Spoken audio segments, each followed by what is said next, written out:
नमस्कार, मैं आर.के. सक्सेना मास्टरमाइंड कोचिंग रीवा के एजुकेशनल यूट्यूब चैनल में एक बार पुनः आप सभी लोगों का बहुत बहुत स्वागत और अभिनंदन करता हूं। तो तैयार हो जाइए, अपनी कापी और पेन ले लीजिए, महत्वपूर्ण फैक्टों को आप जो है वो लिख भी डालिए और एक दो बार वीडियो सुन लीजिए। मुझे पूरा विश्वास है कि आपसे इस सब्जेक्ट पर वैदिक सभ्यता पर कोई भी क्वेश्चन गलत नहीं होगा। तो आज का हमारा टॉपिक है वैदिक सभ्यता पार्ट 2। तो इसके पहले मेरा कल एक वीडियो अपलोड हुआ है पार्ट 1, तो उसको देख लें क्योंकि उसके बिना ये वीडियो जो है वो अधूरा है। तो चलिए हम चलते हैं। तो पहला उत्तर वैदिक काल जो है वो विशाल साम्राज्यों का काल कहा जाता है। अगर क्वेश्चन आपका आता है कि विशाल साम्राज्यों का काल सबसे पहला काल कौन था, तो आपका उत्तर वैदिक काल था। तो उत्तर वैदिक काल में जो है बहुत बड़े बड़े जो शासक हुए, तो इसे जो है विशाल साम्राज्यों का युग कहा गया है। और एक चीज़ और हुई आपका कि राजा का पद जो है वो ऋग्वैदिक काल में जो है वो योग्यता पर निर्भर करता था कि जो व्यक्ति योग्य होता था राजा का, वो राजा बन जाता था। लेकिन उत्तर वैदिक काल से क्या होने लगा, राजा का लड़का राजा होगा। माने क्या, राजा का पद जो है वो क्या हो गया, वंशानुगत हो गया, वंशानुगत हो गया। फिर सबसे बड़ा अधिकारी आपका उत्तर वैदिक काल का जो सबसे बड़ा अधिकारी कौन था आपका, वो था आपका रत्निन। कौन था, रत्निन। और उत्तर वैदिक काल में जो है वो आपका इंद्र का महत्व जो है वो कम होता गया और किसका महत्व बढ़ गया, ब्रह्मा विष्णु और महेश। ब्रह्मा विष्णु और महेश का जो है महत्व बढ़ गया। तो इसमें कुछ पूछ सकते हैं कि ऋग्वैदिक काल में सबसे महत्वपूर्ण देवता कौन थे, तो इंद्र थे। लेकिन उत्तर वैदिक काल में सबसे महत्वपूर्ण देवताओं में कौन हो गए आपके, ब्रह्मा विष्णु महेश। फिर हम आगे चलते हैं कि उत्तर वैदिक काल में एक चीज़ और बहुत बड़ा परिवर्तन हुआ जो गलत था। ऋग्वैदिक काल में जो 4 वर्ण मिलते थे, ब्राह्मण, क्षत्रिय, वैश्य और शूद्र। थोड़ा पानी दो, प्यास लग रही। ब्राह्मण, क्षत्रिय, वैश्य और शूद्र, तो उनका आधार क्या था, व्यवसाय। माने जो व्यक्ति जिस तरह का व्यवसाय करने लगता था, अगर कोई व्यक्ति व्यापार करने लगता था तो उसका वर्ण क्या होता था, वैश्य। कोई व्यक्ति सेवा करने लगता था तो उसका वर्ण क्या होता था, शूद्र। कोई व्यक्ति पूजा पाठ करने लगता था, उसका वर्ण क्या होता था, ब्राह्मण। और कोई व्यक्ति युद्ध में भाग लेने लगता था तो उसका वर्ण क्या होता था, क्षत्रिय। तो वर्ण का आधार क्या था, व्यवसाय था। माने वर्ण जो है वो बदला भी जा सकता था। लेकिन उत्तर वैदिक काल में क्या हुआ,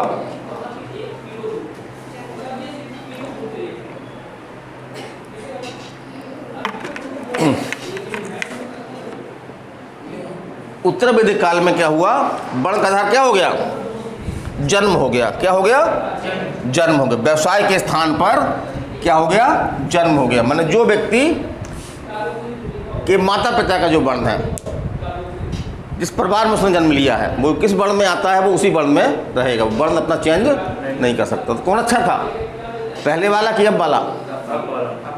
अब वाला अच्छा था। क्यों,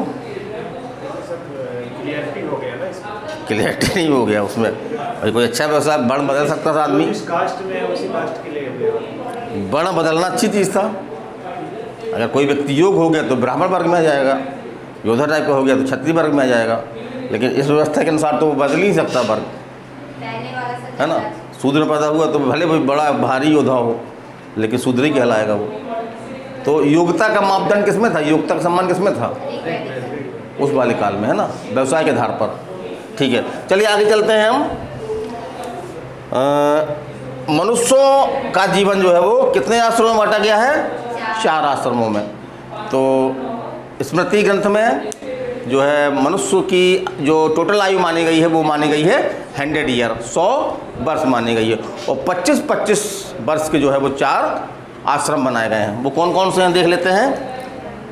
पहला आपका जन्म से 25 वर्ष की आयु तक कौन सा, ब्रह्मचर्य आश्रम। इसमें क्या करना चाहिए, खूब पढ़ाई लिखाई करना चाहिए, अपने भविष्य की नींव जो है वो रखनी चाहिए। और विवाह वगैरह 25 वर्ष के अंदर नहीं होने चाहिए। ये सिर्फ पढ़ने का काल है ना, सीखने का काल है।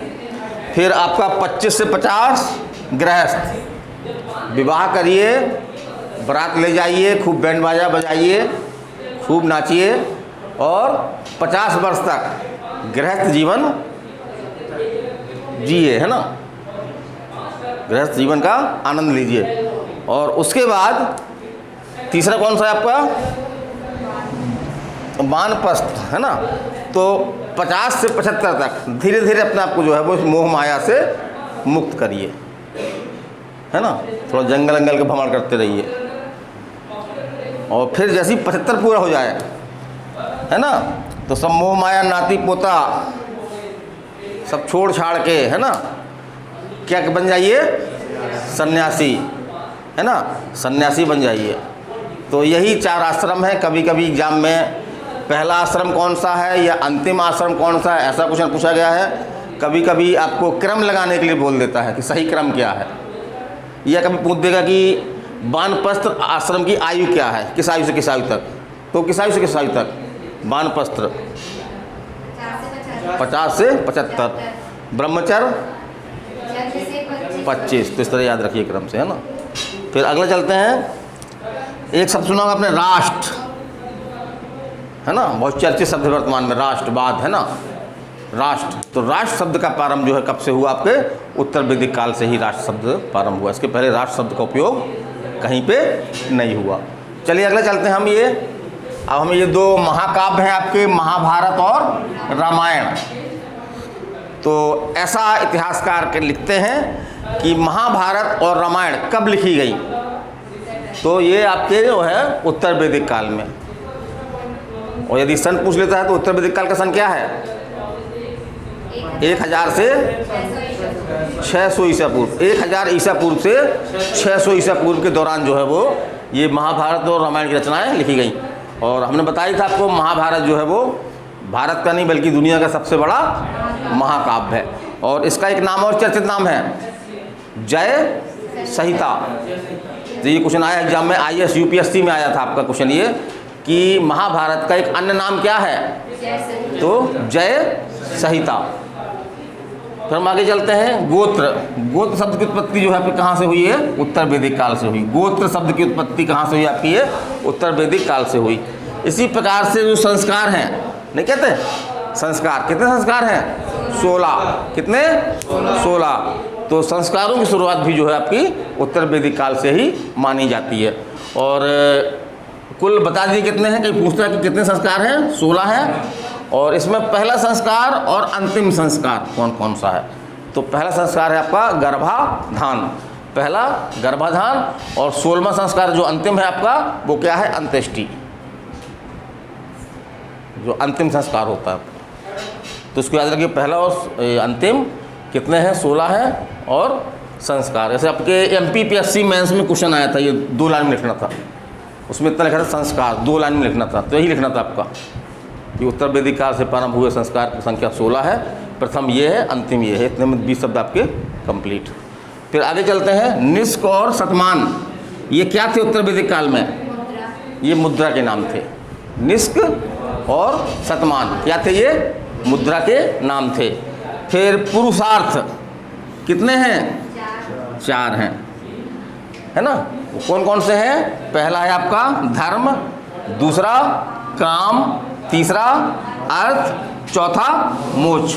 चलिए बोलिए एक बार हमारे साथ में, तेज तेज बोलिए। धर्म, तेज तेज बोलना है, धर्म, काम, अर्थ, मोक्ष। धर्म, काम, अर्थ, मोक्ष। तो इस तरह से आपको ध्यान में रखना ही है। कभी ऐसे पूछ दे कौन सा पुरुषार्थ नहीं है, है ना, 3 ये दे देगा, एक आध कोई अलग दे देगा। तो अगर ये हमको चारों दिमाग में रहेंगे तो ठीक है भाई। पहले तो धर्म पैदा हुआ, धर्म, फिर काम किया, काम से उसको पैसा मिला, और अंतिम शब्द क्या है, मोक्ष। फिर उसको मोक्ष हो गया, सब पैसा रखा रहेगा यहीं पे। और विवाह के कितने प्रकार बताए गए हैं हमारे ग्रंथों में, तो 8 प्रकार बताए गए हैं ना। वो हमने बताए थे आपको, आप लोग भी देख लीजिएगा। उसमें से 4 विवाह जो है वो अच्छे माने गए हैं, और 4 विवाह जो है वो निंदनीय माने गए हैं। तो 4 विवाह अच्छे माने गए हैं, 4 विवाह निंदनीय माने गए हैं। जो पहला विवाह जो है सबसे श्रेष्ठ विवाह को क्या कहा गया है, पहला विवाह क्या बताया था हमने, ब्राह्मण विवाह, पहला विवाह कौन सा है? ब्राह्मण विवाह। तो ये इसमें जो वधू पक्ष का जो पिता होते हैं तो वो अपने पुत्री के लिए योग वर की तलाश करते हैं और योग वर प्राप्त करके उसका विवाह कर देते हैं। तो इस विवाह को क्या बोलते हैं? ब्राह्मण विवाह। दूसरा विवाह क्या बताया था हमने? देव विवाह, माने अपनी पुत्री का पुरोहित से विवाह कर देना, ये देव विवाह कहलाता। तीसरा हाँ क्या था ये?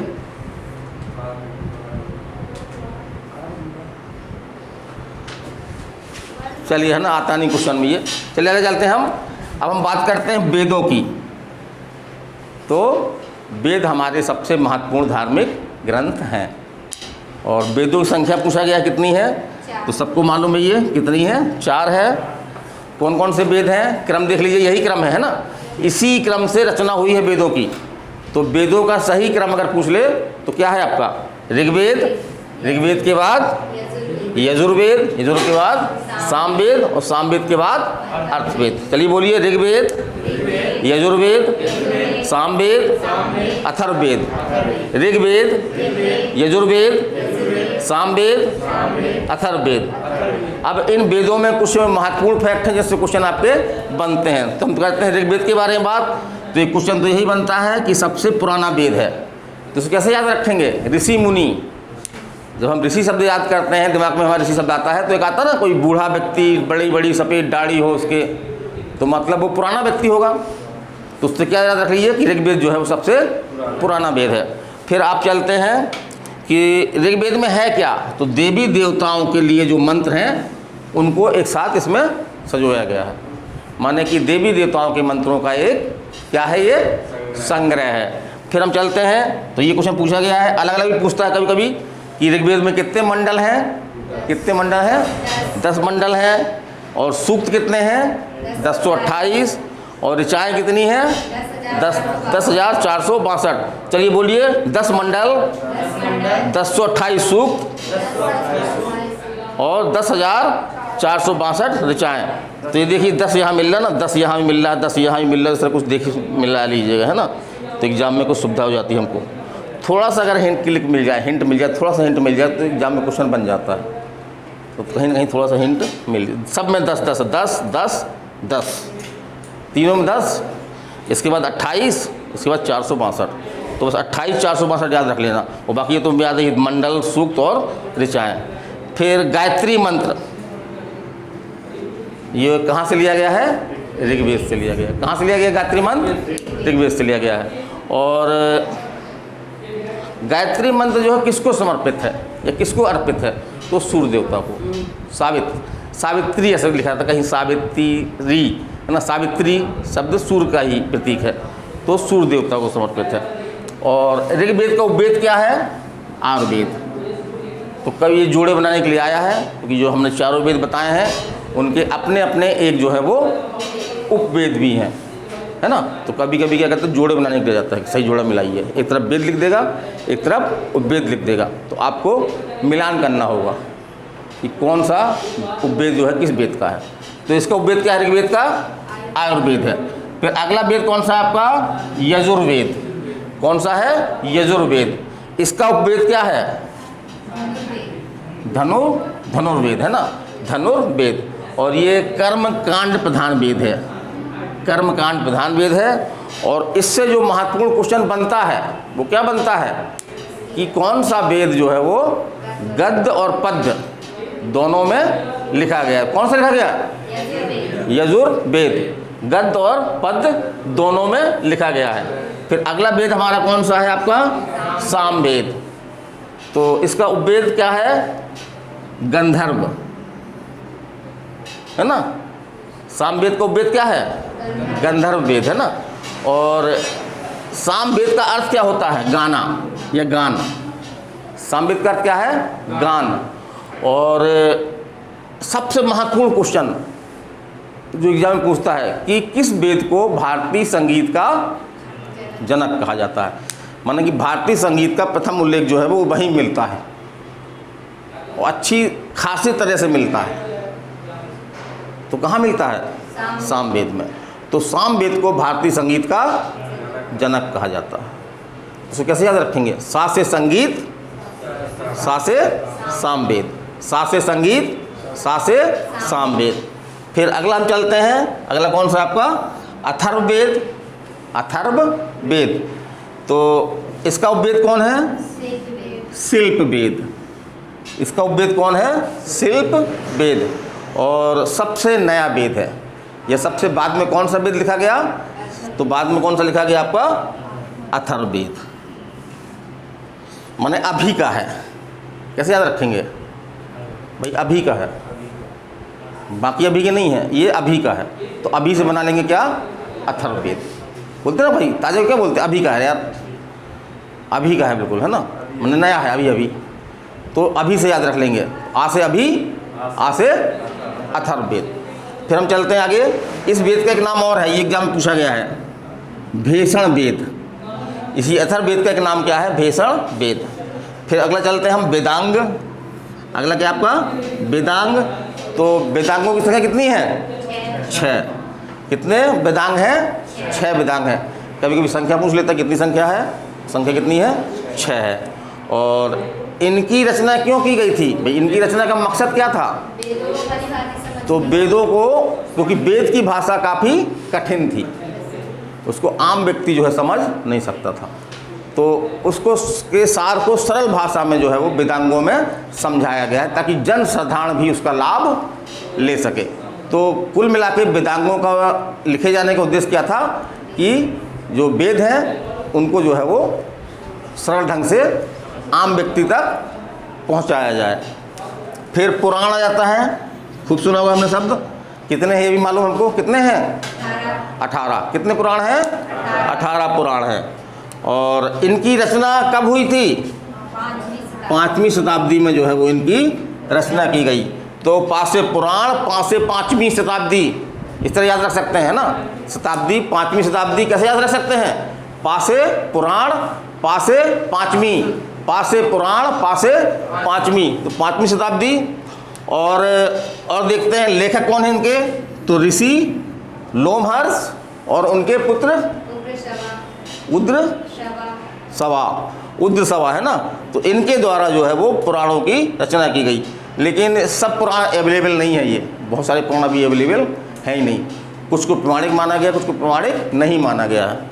और सबसे प्राचीन पुराण मत्स्य पुराण। कौन सा पुराण है? मत्स्य पुराण। प्राचीन पुराण मत्स्य पुराण। और कुछ पुराण का संबंध वंशों से है। जैसे मत्स्य पुराण का संबंध किस वंश से है? आंध्र सातवाहन वंश से। और दूसरा विष्णु पुराण किससे संबंध है? मौर्य वंश से। मान विष्णु पुराण में जो है वो मौर्य वंश की जानकारी मिलती है। और तीसरा कौन सा आपका? वायु पुराण। किससे संबंधित है? गुप्त वंश से। माने वायु पुराण में किसकी जानकारी मिलती है? गुप्त वंश की जानकारी मिलती है। तो कैसे दिमाग में रखेंगे इसको? दिमाग में कैसे रखेंगे? वायु कैसी होती है? गुप्त होती है, तो हमको दिखती नहीं है। वायु कैसी होती है? गुप्त होती है, हमको दिखती नहीं है। तो गुप्त से क्या बना लेंगे? गुप्त वंश बना लेंगे। और वायु से वायु पुराण बना लेंगे। तो ये छोटी सी क्लास थी, ऐसी होगी 15 मिनट के लगभग की होगी क्लास। ये इसको देखिए, क्लास का ही वीडियो है ये, सामने बच्चे बैठे हुए हैं। और अगला हमारा टॉपिक जो है बहुत महत्वपूर्ण टॉपिक होंगे। थोड़ा सा हम आपको महाजनपद के बारे में बताएंगे, है ना। इसमें बहुत बड़ा टॉपिक, छोटा टॉपिक है। और उसके बाद आपके जो है वो ये वंश शुरू हो जाएंगे आप कैसे कि धर्म आपके, है ना। ये आपका आ जाएगा